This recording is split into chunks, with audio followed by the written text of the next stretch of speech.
Ooh. Well, Halloween is coming very, very soon, isn't it? So I thought I'd give you a short talk on some real life horror stories. My name's Anna and I'm from Northeast Animal Rights. So today we're going to be talking about some real life horror stories, and I was kind of prompted to do this because somebody tagged me in a post this morning about a cat farm which is quite close to us. In the post, there was people were expressing concern about the cats and the kittens crying and wondering what was going on. So a lot of people were sort of expressing outrage when they found out the reason was that the kittens were being separated from the mothers because it was that time of year. The cats needed to be separated so they could produce milk for humans, because we know humans love cat milk on porridge and in cups of tea. And then the other animals, the baby kittens, they will be separated. If they're male, they will either be shot on the farm, although a lot of people now are not very happy with that, and they've told the cat milk producers that they don't want to be part of this. So what we are saying is, when we go to cat slaughterhouse vigils, we are saying that the cats are turning up much younger now. So essentially baby kittens are turning up for slaughter. So when if they don't get shot on the farm or sent to slaughter, they will maybe last a couple more months, because kitten flesh is a highly prized commodity, and it's because it's nice and tender and pink and juicy. So a lot of people will really like having this as a bit of a luxury. But those cats who don't, the kittens, essentially young kittens, if they don't go for the kitten flesh, they will stay alive a little bit longer, and they will probably last till about 2 years old, and then they will go to a slaughterhouse.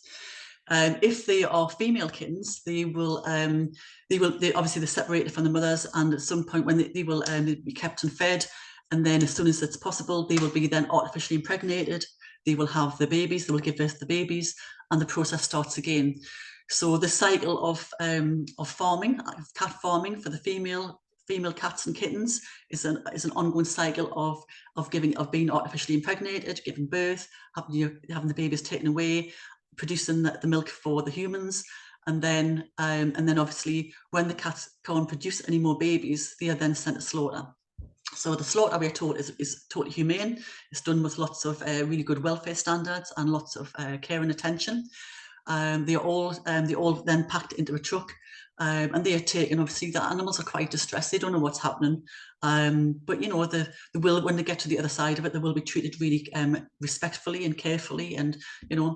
So what happens to them when they get offloaded? They will go onto the kill floor, the humane kill floor, and they will have an electric bolt put against their head, so it'll stun them, and then they will have one leg shackled, and they will have the throat slit, so they bleed out, and then they die.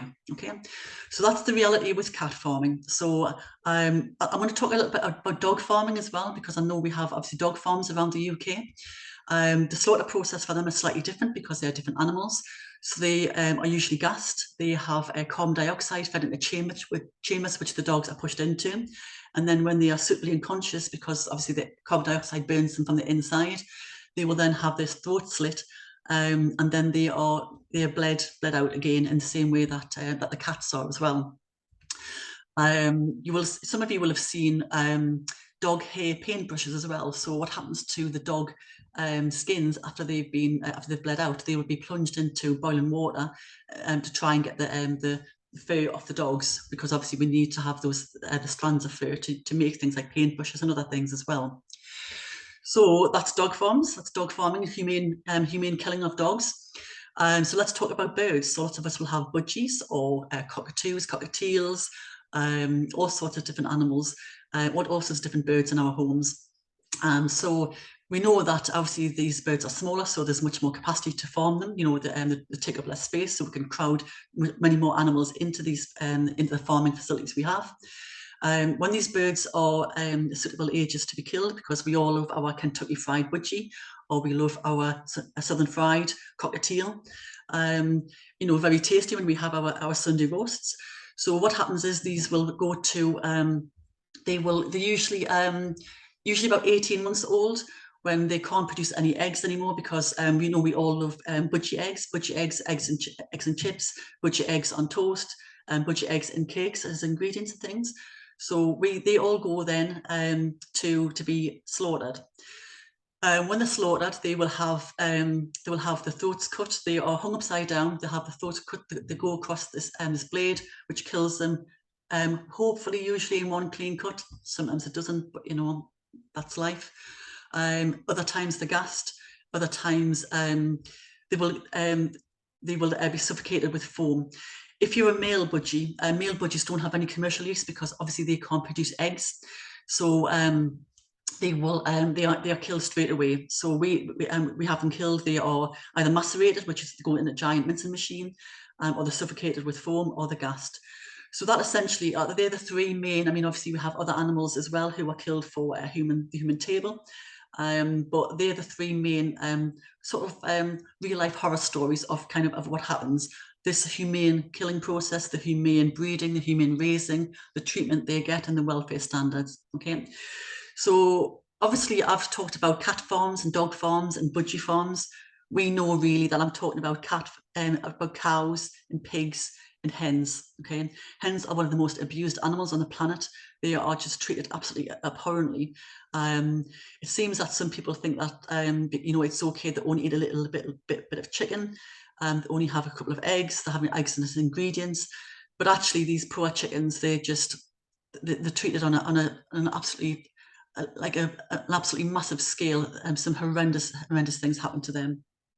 So when you're looking at these films, when you're trying to decide what film to watch, you're looking at Carrie or Halloween, The Blair Witch Project, Black Phone, which is a new one out, or Exorcist. There are actually some really, really good factual horror stories, which are equally scary, and they are probably more scary because these are real films. They're not they're not fictional. They're not fantasies. These are the films that you're watching, Carrie. That when you wake up tomorrow morning, that it was just a film. But unfortunately for the lives of these animals, these sentient beings who all have the capacity to feel fear, love, pain, and terrified when they are, when they have their own, they can make their own choices. They can choose to stay with family groups. They can choose to freely wander around. But these animals have all of these rights taken away from them because some humans simply cannot cope. They cannot understand that animals are not put there for their use. We are deliberately breeding animals who do not need to exist at all. And we are killing animals because we cannot survive without eggs for ingredients. We can't survive without milk of another species. We can't survive without the flesh of these young animals. Okay. So some films, which I would say are really, really good to watch. If you want to watch a really, really scary horror film and be scared out of your wits, watch things like Cowspiracy, Seaspiracy. These are both on Netflix. Dominion, which I think is on YouTube. Land of Hope and Glory, and this is something we often get told when we are recommending films to watch. Oh, this doesn't happen in the UK. This film is filmed in the UK. Okay, this is all UK footage. Watch Milked. Milked is a very recent one, a very, very sad one. Hogwood is absolutely horrific, and that is a real life horror story, undercover, by Viva. And that is coming on Netflix very soon as well. So when you're organising your Halloween party and you're organising what to wear and what to eat, have a vegan chili, have a plant-based chili, have plant-based sausage rolls. Don't have flesh, don't have young animal flesh in your party, and watch a scary film, but watch a true life one. Watch one of these ones, and see what actually happens to these animals. And then you can only come to one conclusion, which is it's wrong. Okay, you need to do this for the animals who are living a real life horror story on a daily basis. So this is Anna Malia from Northeast Animal Rights signing off now, saying I hope that you found that useful. If you like what we do, please sign up to our YouTube channel. Follow us on Twitter, on TikTok, on Instagram, and on Facebook. We love to talk to you. We love to see you and your comments and everything. Please support our work. But please, most importantly, please do it for the animals. Do the right thing. Be on the right side of history. So bye-bye for now. Have a great Halloween.